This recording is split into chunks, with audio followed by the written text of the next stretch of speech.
Hello citizens, Councillor Gian-Carlo Carra here, Ward 9 TV. We're talking about the transformation of planning and specifically what happened at Planning and Urban Development today with the Municipal Development Plan coming forward as its 10-year review.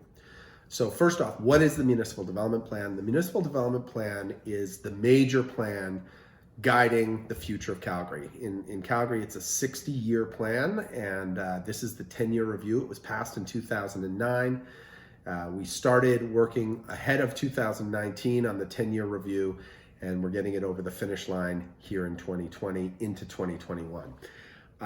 But it's part of a larger transformation of planning that we have underway. The Municipal Development Plan, when it was passed in 2009, was a pretty game-changing document. It said it engaged thousands of Calgarians. I think it was 18,000 Calgarians through the Imagine Calgary process.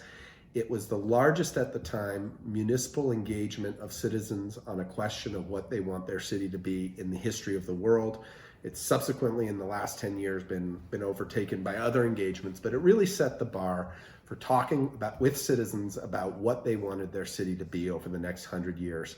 After the Imagine Calgary process sort of came up with its findings, a project called Planet Calgary converted those into the 60-year municipal development plan. And the big decision that was made is that Calgary can't continue sprawling outwards. It actually has to start growing up, and it has to do that for a number of reasons, including $16 billion in cost savings versus business as usual per year.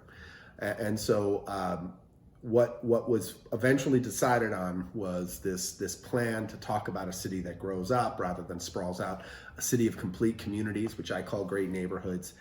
And that was fabulous. Unfortunately, it was 1,200 pages of all kinds of different ideas that weren't as thoughtfully parsed together and sometimes contradicted each other. The other problem was that it talked about the plan for the city, but there was another document called the Calgary Transportation Plan that lived beside it, but not a part of it, called the CTP, the Calgary Transportation Plan. And as we know now, and as we were only learning 10 years ago, if you're not combining your transportation planning with your land use planning, you're not doing city planning. You're just, you're continuing the problem. You got to put those things together. So part of my mission, my Great Neighborhoods mission, was to transform how we do planning. And that's a job that I've been on for 10 years, and we're really starting to deliver on it. One component of transforming planning is the redux and the rationalization of the MDP into sort of like a first draft at 1,200 pages into a lean, mean, thoughtful, great neighborhoods building machine. I just made that up. It's crazy. But what we discovered was that we had so much work to do in transforming planning. Obviously, the Guidebook for Great Communities for Everyone is really the laboratory where we take the ideas of the MDP and we translate it into how you actually do that on the ground. The Guidebook for Great Communities for Everyone is initiating a historic piece of work where we put local area plans, working with communities, onto every square inch of the city. That drives investment. That also becomes the basis of a new land use bylaw. And one of the big challenges was that the land use bylaw we have was passed into law in 2007, the MDP in 2009.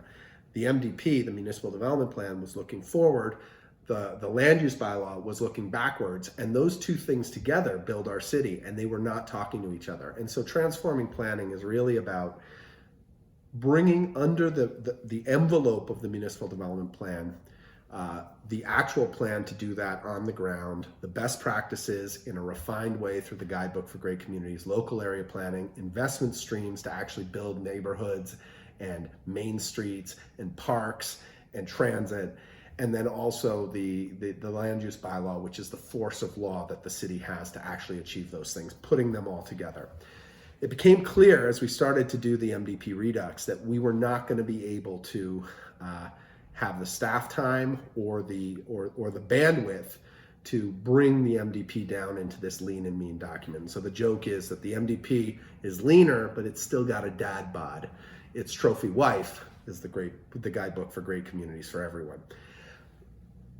What we saw today was a much better dad bod of the MDP than I was ever expecting to get. It was a great piece of work by Chris Blaschuk and his team, and it really not only sets the tone for how all of these pieces fit together, it not only takes climate change and equitability and things that we've thought about more in terms of city building over the last 10 years, but it puts it all together and sets us up for a project of continually refining the MDP. I couldn't be happier with the work. It fits all together beautifully. It's coming to council on November 2nd. It's going to be a public hearing, and we're going to give it first reading. Then it goes to the Calgary Metropolitan Region Board, because we have to make sure now that our municipal development plan fits well with our regional plan, which we are currently working on. And these things are also going to dovetail beautifully together. 3 months after that, in early 2001, it's going to come back for second and third readings, and we're off to the races. April, we see the Guidebook for Great Communities and the first local area plan in the North Hill, and then everything follows after that. I'm super excited. I hope you can support these key policy moves that will actually achieve a great city of great communities, great neighborhoods, and I hope we can hear from you with your support. Gian-Carlo, signing off.